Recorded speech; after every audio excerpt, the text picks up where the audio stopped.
YS Bharati గారి మీద Jammalamadugu MLA BJP MLA ఎవరైతే ఉన్నారో అతను అనివార్య కారణ కామెంట్స్ చేయటం అన్ని మీనింగ్లెస్ గా ఉంటాం. ఈ కామెంట్స్ మళ్ళీ కొత్తగా మళ్ళీ భారతి గారిని రాజకీయంలోకి ఎందుకు లాగుతున్నారు సార్? అంటే వాళ్ళు అల్టిమేట్ టార్గెట్ జగన్ గారు, కానీ కూతుళ్ళు, సతీమణి, ఇట్లా కుటుంబ సభ్యులందరినీ తీసుకురావడం ద్వారా ఇరిటేట్ చేసే ప్రయత్నం చేస్తున్నారు. సమస్య ఏంటంటే జగన్మోహన్ రెడ్డి గారిని మేము వదలం. ఎవరు వదలమన్నారు? ఎవరిని వదలమన్నారా? లేదా జగన్మోహన్ రెడ్డి గారు ఏమన్నా నా జోలికి రావద్దు, నా కేసులు పట్టించుకోవద్దు ఇవేమైనా మాట్లాడారా? మాట్లాడినా వింటారా? కానీ వదలము. ఇవన్నీ ఏంటంటే ఒక అసహనాన్ని తెలియజేస్తాయి. ప్రభుత్వ పరంగా ఆయన ఏదైనా గతంలో తప్పు చేస్తుంటే చర్యలు తీసుకోవచ్చు, విచారణ చేయొచ్చు. పైపించి కేంద్రంలో మీరే ఉన్నారు, రాష్ట్రంలో మీరే ఉన్నారు. పైపించి మాట్లాడిన వారు కేంద్ర ప్రభుత్వానికి సంబంధించినటువంటి పార్టీకి సంబంధించిన వ్యక్తి. చర్యలు తీసుకోవడానికి ఎవరు సమర్థించడు. ఈ విమర్శలు ఎందుకు? దట్టు వైఎస్ భారతి గారి పైన చేయడం అనేది చాలా దారుణమైన విషయం.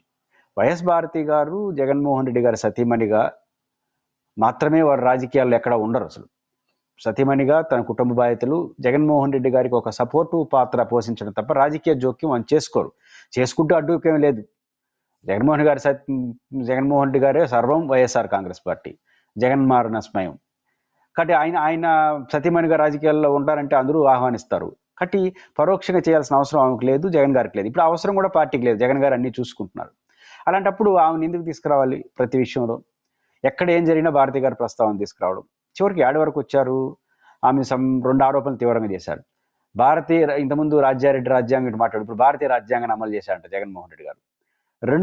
400 కిలోలు ఏదో చెప్పారు. నా పాయింట్ ఏంటంటే వైఎస్ భారతి గారికి 400 కిలోలు బంగారు కొనడానికి అవసరం వచ్చింది. ఒక వెల్ సెటిల్డ్ కుటుంబమే కదా, బంగారు ఊరు కొనుక్కుంటారు. రకరకాల పేదలు, మధ్యతరగతి ప్రజలు దాచిపెట్టుకోవడానికి, రేపు పిల్లల భవిష్యత్తు కోసం. వైఎస్ భారతి గారికి అవసరం లేదు. ఒకవేళ అంత డబ్బు ఉంటే ఆమెకు బోల్డ్ అన్ని ఫ్యాక్టరీస్ ఉన్నాయి. ఆమె వ్యాపారవేత్త, దాని ఎవరు కారణలేరుగా. ఆమె డబ్బులుంటే వ్యాపారాలు విస్తరించుకుంటారు, కొత్త వ్యాపారాలు స్థాపించుకుంటారు తప్ప బంగారు తీసుకుని ఇంట్లో పెట్టుకోవాల్సిన అవసరం వచ్చింది.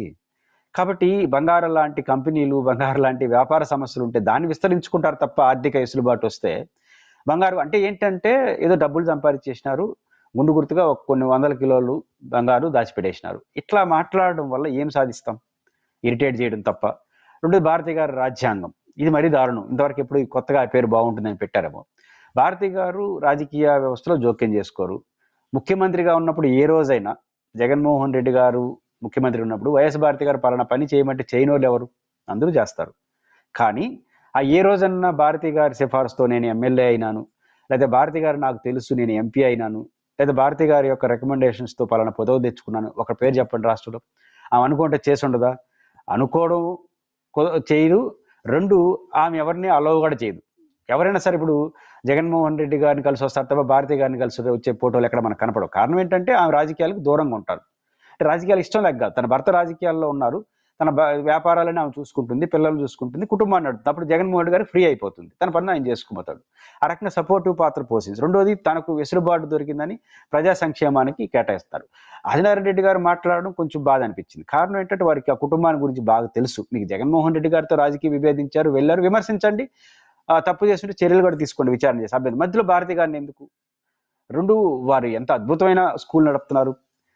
వెంకటప్ప మెమోరియల్ స్కూల్ 2500 మంది పిల్లలకు, పేదలకు ఒక స్కూల్ నడుపుతూ 2000 మందికి ఉచితంగా విద్య, భోజనం, యూనిఫాము, బుక్స్, ఒక రోల్ మోడల్గా చేస్తూ 2500 మంది తనకున్న ఆర్థిక వెసులుబాటుని ఒక ట్రస్ట్ పెట్టి బ్రహ్మాండ నడుపుతూ 2500 మంది పిల్లకాయలకి ఎంత పాటు సేవ చేస్తే ఎవరైనా ఉంటే, రాజకీయ కుటుంబంలో ఉంటే దాన్ని విస్తృతంగా ప్రచారం చేసుకుంటారు. ఇంతమంది చేస్తున్నాను. కానీ ఏ రోజైనా భారతి గారు నేను ఇలా చేస్తున్నాను కూడా చెప్పుంటారు. ఒక్కసారి జగన్మోహన్ రెడ్డి గారు ఎప్పుడో ఎమోషనల్గా ఇంత గొప్ప వ్యవస్థను నా భార్య నిర్వహిస్తూ గర్వపడుతున్నాను చెప్పి గర్వపడతారు ఏ భర్త అయినా.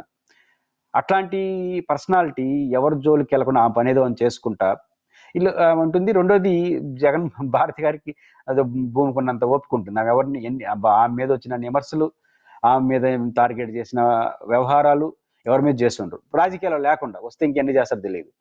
అట్లాంటి ఉన్నా ఎక్కడ తొనక్కున్నా బెనకుండా వాళ్ళ పాపాన వాళ్ళు పోతారని తన పని దాన్ని చేసుకుపోయే నేచర్ భారతి గారిది. ఒక వెంకటప్ప మెమోరియల్ స్కూలే కాదు, విజయవాడలో ఒక అనాథాశ్రమానికి రెగ్యులర్గా వెళ్తూ తనకు వచ్చిన గిఫ్ట్లు, తన దగ్గరకు వచ్చినటువంటి అన్నీ కూడా తీసుకెళ్ళి ఆ పిల్లలకి ఇస్తూ వాళ్ళతో గడుపుకుంటూ, ఏదైనా బర్త్డే అటు వస్తే వాళ్ళ దగ్గరికి వెళ్ళి బర్త్డే చేయడం, తన కుటుంబంలోనే పర్ణశాల లాంటిది గోవుల సంరక్షణ కోసం దానికి అందమైనటువంటి అద్భుతమైన పేర్లు పెట్టడం. అంటే ఒక మోడల్‌గా వాళ్ళు ఉంటున్నారు. అట్లాంటి ఒక మోడల్‌గా ఉండే వ్యక్తిని దృష్టి పెట్టి అందులో కడప జిల్లాకు సంబంధించిన వాళ్ళు మాట్లాడడం దారుణం. ఇతరులు ఎవరైనా తెలియకుండా మాట్లాడుతుంది కానీ అన్నీ తెలిసి అందులో ఆ కుటుంబాన్ని గురించి అన్నీ తెలిసిన ఆదినారాయణ రెడ్డి గారు, జగన్మోహన్ రెడ్డి గారితో మీకున్న కోపాన్ని, రాజకీయ వ్యతిరేకతను వ్యక్తీకరించండి. కానీ భారతి గారిని అట్లాంటి వారిని ఈ విషయంలో తీసుకురావడం నేనంటుందేంటంటే భారతి గారి గురించి 2500 మంది పిల్లలకి ఉచితంగా వారు సేవ చేస్తున్నారు పిల్లలకి అనే విషయం ఎవరికీ తెలీదు. ఆమె చెప్పుకోలేదు. ఎప్పుడు చెప్పారు? ఆమెను గురించి నిందలేసినప్పుడు ఆమె ఏం చేస్తోందో పరిశీలన మొదలైనాయి. అప్పుడే ఆమె విజయవాడకు పోతుందని స్కూల్స్‌కి అనాథ పిల్లల దగ్గరికి, అప్పుడే ఆమె ఒక పర్ణశాల లాంటిది నిర్వహించి గోవుల్ని సంరక్షించుకుంటుందని, అప్పుడే 12,2500 మందితో పులివెందుల్లో మెమోరియల్ స్కూల్‌లో ఇంకా అనేక ప్రజా సంక్షేమ కార్యక్రమాలు చేస్తుంది. అప్పుడు తెలుస్తా ఉంది. కాబట్టి భారతి గారిని ఎంత అవమానించాలని, భారతి గారిని తీసుకురావడం ద్వారా ఎంత ఇబ్బంది పెట్టాలి జగన్ గారిని ఇన్ని రోజులు చేస్తే భారతి గారి యొక్క గౌరవం, భారతి గారి యొక్క ఔన్నత్యం పెరుగుతూ ఉంటుంది. చూసాం కదా! జగన్మోహన్ రెడ్డి గారి గొప్పతనం ఎప్పుడు బయటపడింది? చిరంజీవి గారు, బాలకృష్ణ గారు లాగిన తర్వాత ఆయన వచ్చి బయట పెడితే ఇంత గొప్పవాడా జగన్ అనుకున్నారు. అంటే ఇంటికి పిలిచి భోజనం పెట్టి అభిమానించి పంపించాడా చిరంజీవి అని ఇప్పుడు నోర్లు మురిసిపోయినాయి. కానీ భారతి గారి నుంచి ఎంత ఎక్కువ మాట్లాడితే అంత వారు బలపడతారు. వాళ్ళ గౌరవం పెరుగుతుంది. మీరు భారతి గారిని విమర్శించడం ద్వారా, భారతి గారి ప్రస్తావన తీసుకురావడం ద్వారా ఆమెను ఏదో ఇబ్బంది పెడతారని, ఆమెని ఇరిటేట్ చేయడం ద్వారా జగన్ గారిని ఇబ్బంది పెడతారని మీరు అనుకుంటే అది ఆ ప్రెస్ మీట్‌కే పరిమితం. కాబట్టి ఆదినారాయణ రెడ్డి గారు లాంటి సీనియర్ పర్సనాలిటీస్, రాజశేఖర రెడ్డి గారి కుటుంబంతో మంచి సంబంధాలున్న వ్యక్తి రాజకీయంగా మీరు విభేదించొచ్చు, నేను తప్పట్ను. బట్ రాజకీయ విభేదన చేశాడు. ఇట్లాంటి విషయాలు చేయదని భారతి గారు జగన్మోహన్ రెడ్డి గారికి సపోర్ట్ పాత్ర పోషించే వ్యక్తి సెపరేట్ రాజ్యాంగాన్ని అమలు చేసే పద్ధతిలో బిహేవ్ చేస్తుంది భారతి గారు అంటే ఎవరూ నమ్మరు. భారతి గారి గౌరవాన్ని మరింత పెంచుతున్నారు తప్ప ఆమెను తగ్గిస్తున్నారు అనుకుంటే మీ అమాయకత్వం.